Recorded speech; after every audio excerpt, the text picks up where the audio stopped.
Okay, so 3 cons. The roads, some of the potholes are like literally they will take your car apart, and they have these speed bumps. You know, like in the States, the speed bumps, like they give you a warning. These speed bumps are in the dark, they're not marked, and you will like hit a bump and leave your soul like behind you. So the roads are definitely takes a little getting used to. And the drainage system is not working, so when it rains, it floods. This is even worse in Uganda, okay? Last year, I did a podcast about potholes here, and then people were making memes like about how bad the potholes are in Uganda and Kenya. But yes, this is gonna be one of the things you got to get used to.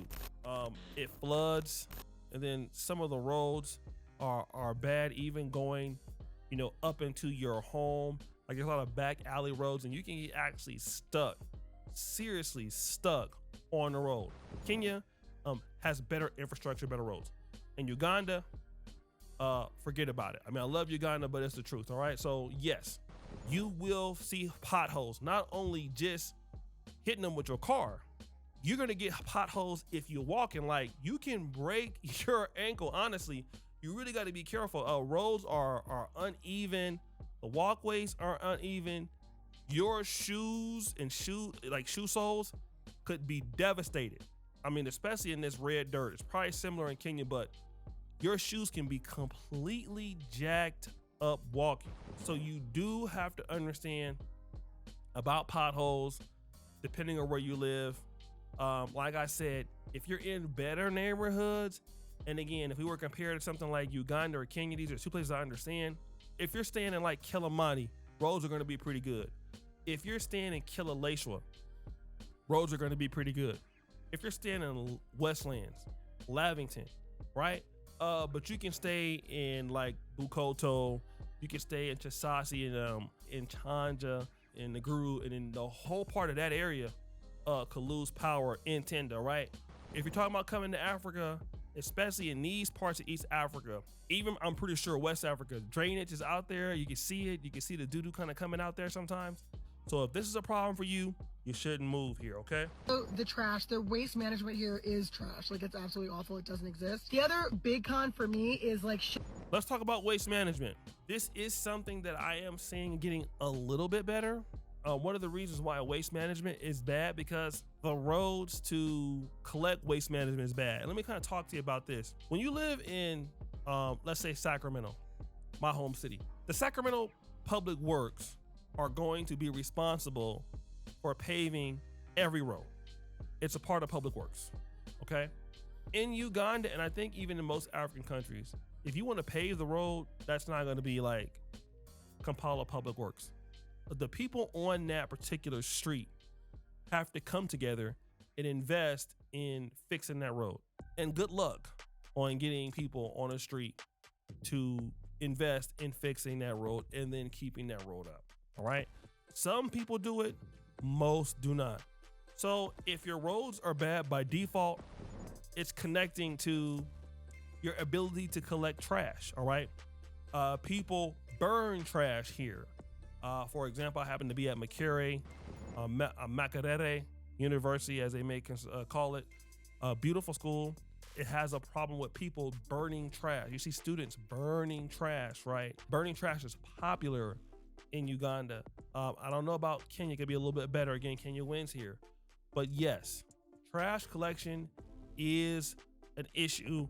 I pay like $8 or $9 a month for my trash, and they come by and pick it up. So don't have a problem with it here, but around the city where people may not have the ability to dump trash, like if you live in some of the slums, Kamocha, something like that, that ends up affecting the whole entire city, and then landfills is a problem. So yes, gotta look out for that for sure. Like shipping, importing. If you want to live like an American here, it's definitely going to cost you like triple the price. Or anything imported, not just American, but European, anything that's brought into the country they're gonna jack you. The last con, I would say, oh God, the car situation here. Let's talk about that. What you see here is a SM7B microphone.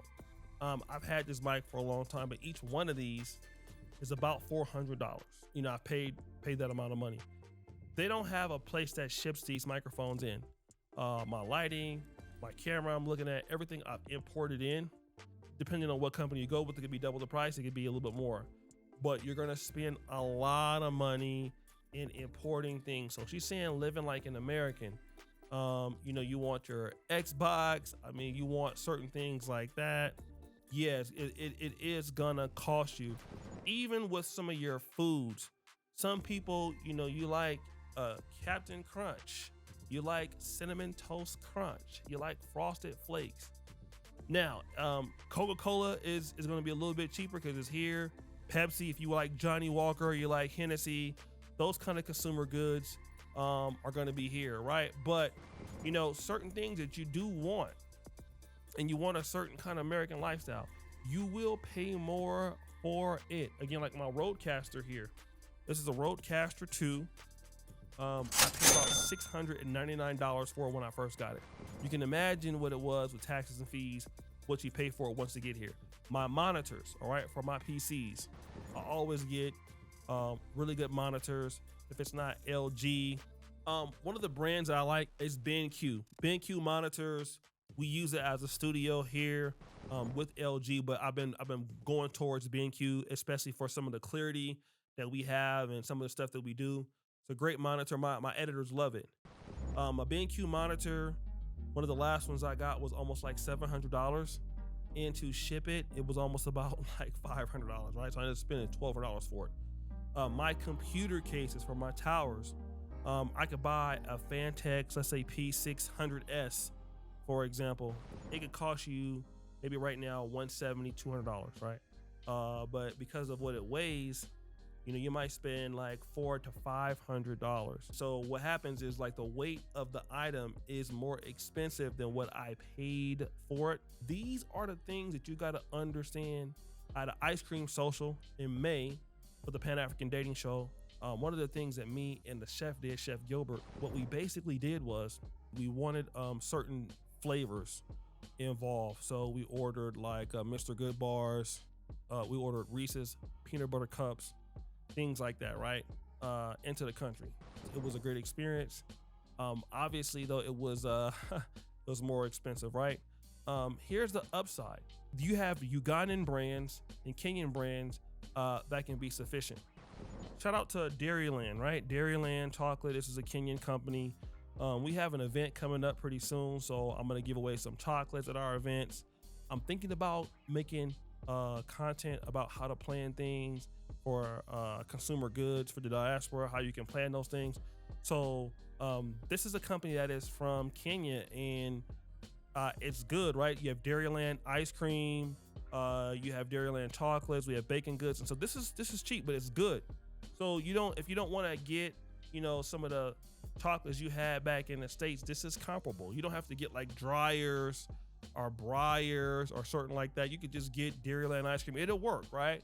There are certain cookies in Kenya and Uganda that are going to be cheaper, and they're tasty. So it's just also about adjusting to what the market can give you and how you can save money. You know, you can buy brown rice here. You can buy a whole bunch of stuff. Now, if you're getting like whey protein, that could be more expensive and stuff like that. But again, you could also get something a little bit more local, and it's cheaper if you're working out. It's an absolute nightmare. I have never seen such a bad car situation. First of all, they say if it's not used here in Kenya, that it's like new. That makes no sense.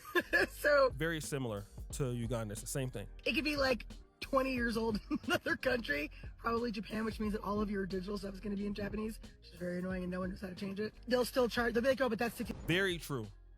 Very true. Very 100% true. Okay?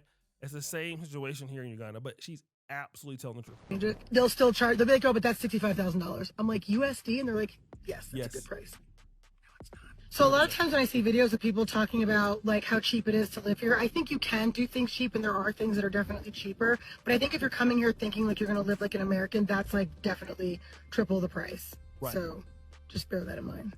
Okay, so that's my 2 cents. Bridging the gap with Kelis. I love the continent. You should too, because it's where you're from. And peace.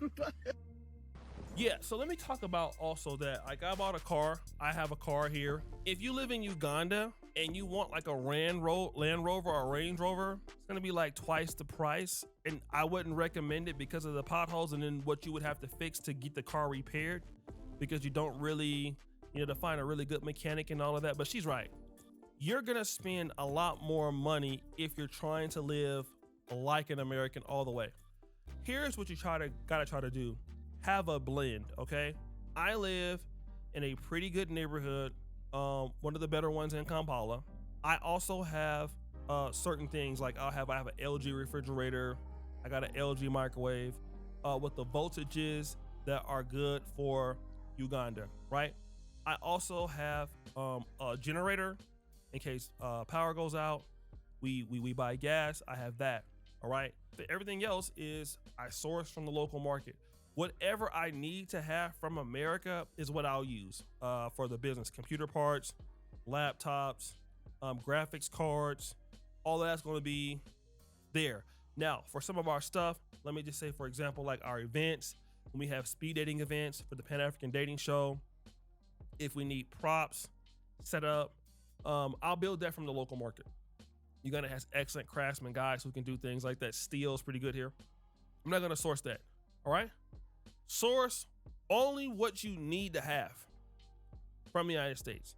Kenya, Uganda, it's a country that has a lot of import, export, a lot of things you can get here, but like battery chargers, like portable chargers, things like that, you almost always want to get those from the States, or if not, you can always take a trip to Dubai. Okay, buy it there and bring it back. You need to do that, right? But yeah, like I said, she's 100% on, and you can definitely do it. You can definitely live cheaper, especially if you live in Nairobi. Even in Uganda, but in Nairobi, you have really good neighborhoods for like about the fourth of the cost. Kileleshwa, I love it. Lavington, I love it. Kilimani, little bit more lower middle class, but I still love it. I've stayed in Kilimani before. Westlands, more upscale, I love it too. You have some things a little bit more further out. Runda, Karen, that's kind of far out. But again, you can definitely do it, especially Kenya's cheaper than Uganda and it's more developed. So East Africa, in my honest opinion, from what I've heard, it gives you the best overall bang for your buck. Uganda is good. You have this corridor here with Rwanda, with South Sudan, with Nairobi.